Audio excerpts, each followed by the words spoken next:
Is it time to get the brooms out, man? The Boston Celtics are up 3-0 over the Dallas Mavericks. The Mavs started off tonight hot, man. They were sizzling out the gate. I think they were up what? Oh, they were up, 13, 12 points in the very first quarter of the game. And honestly, I thought it might be a game in which the Celtics just didn't have it tonight. You know, I figured the Mavs would take a game, and I thought it would be probably tonight, to be completely honest with you guys.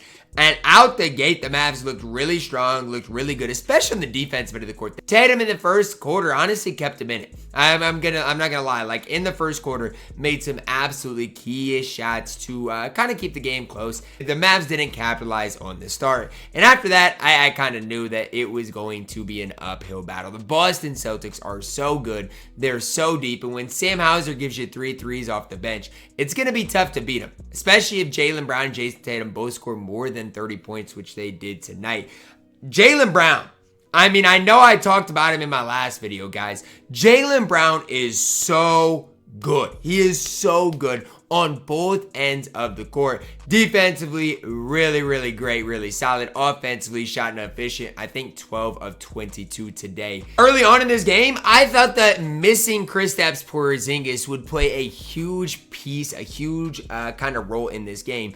But Xavier Tillman deserves some respect. There was multiple times defensively he'd get switched onto a guard and play fantastic defense, knock down a corner 3 as well. Gave them a great 11 minutes of just good basketball. Drew Holiday down the stretch, add Kyrie Irving in an absolute box. I know Kyrie had a big time mid-range shot, but after that, like, Drew was bumping Kyrie up the court. Kyrie couldn't get past Drew Holiday. And that's crazy because I watched Anthony Edwards and Jaden McDaniels last series not be able to contain Kyrie Irving. Drew Holiday had him in an absolute box. And you see Jaylen Brown and Jason Tatum a combined 23 of 49. Pretty solid, 13 assists between them. You look at Jaylen Brown, a plus 13 in the game, 8 assists, 8 rebounds, 30 points.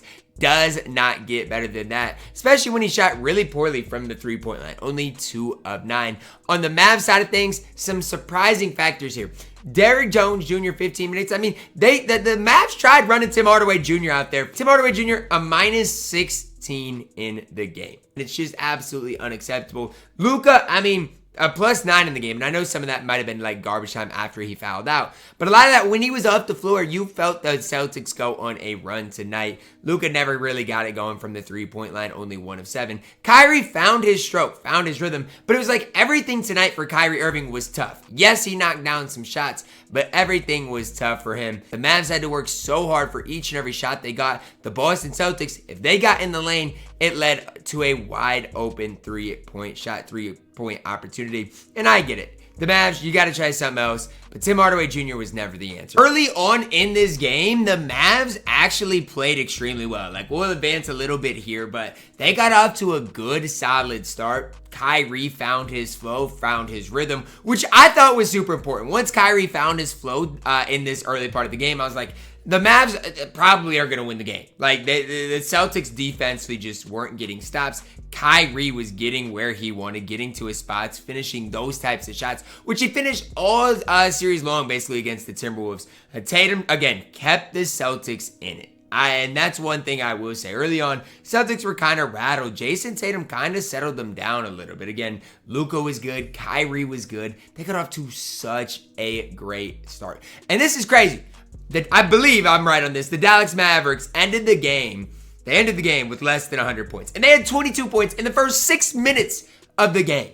That is absolutely insane. In the final 42 minutes, they scored, what, 75 points. Just absolutely crazy and absolutely ridiculous. Again, it was 13. Tatum into 3, and Kyrie on the other end was just absolutely crazy, absolutely lights out. But here's where things kind of broke down for the Mavs. Again, they were just up 13, and it's just like, you can't give up that lead, because once you give up an early 13-point lead, you're just battling uphill because you know what you were once up. Again, Tatum got a crazy roll right there, but again, cut the lead, ended up going to the quarter. I think it was like a 3-point game or something.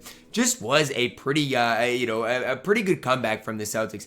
And again, this is the whole thing. Like, the Mavs after that start struggled so much on the offensive end of the court. Even that shot right there, I know Drew fouled them on, but those are the types of looks that the Mavs were getting. tough contested shots nearly all game long. Now, there were a couple, tough calls on Luka. Like, that's the right call, but it just stinks that he fouled out with 4 minutes ultimately left in the game.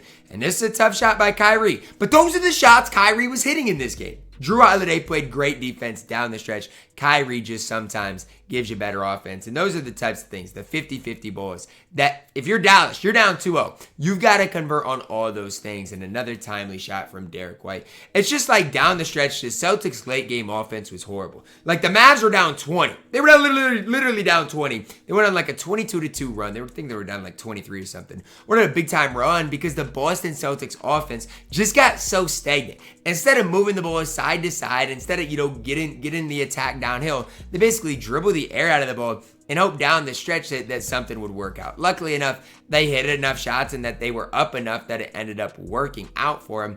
But it just, to me, felt like Boston was kind of not necessarily in control the whole game, but that they just had enough to win the game. Like they just have so much more talent out there on the court, 1 through 5, than the Dallas Mavericks, again. The Mavs tried to fight, they tried to hang tough, even cut it to 2 points, 2-point game down the stretch in this game. And it's just like when Jaylen Brown is hitting those type of shots, what do you do?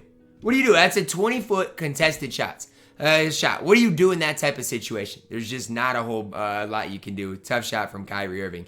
And that basically was it. To me, Jaylen Brown, the MVP of this series. He's been the best, most consistent player this entire series. I don't think there really should be any question about it. The Celtics have so much talent, so much depth. I'd argue they have 4 of the top, I'd argue they have, with Kristaps, 5 of the top 50 players in the NBA. That's what I'd argue. Maybe not a top 5 player, maybe not even top 7 or 8, but they've got a lot of guys in that 10 to 50 range. I predicted before the series started that the Celtics would win in 5 games. Forget that. Boston in 4. Get your brooms out. This one is all but this one is over. Luka knows it. The whole Dallas Mavericks coaching staff knows it. The Celtics know it. This one's over. To me, though, Dallas doesn't even want to get on the plane to go back to Boston. They know it's over, and they're ready for Cancun. Cancun on 3. Drop a like on the video, subscribe if you're new, and as always, man, I love you guys. Have a blessed day.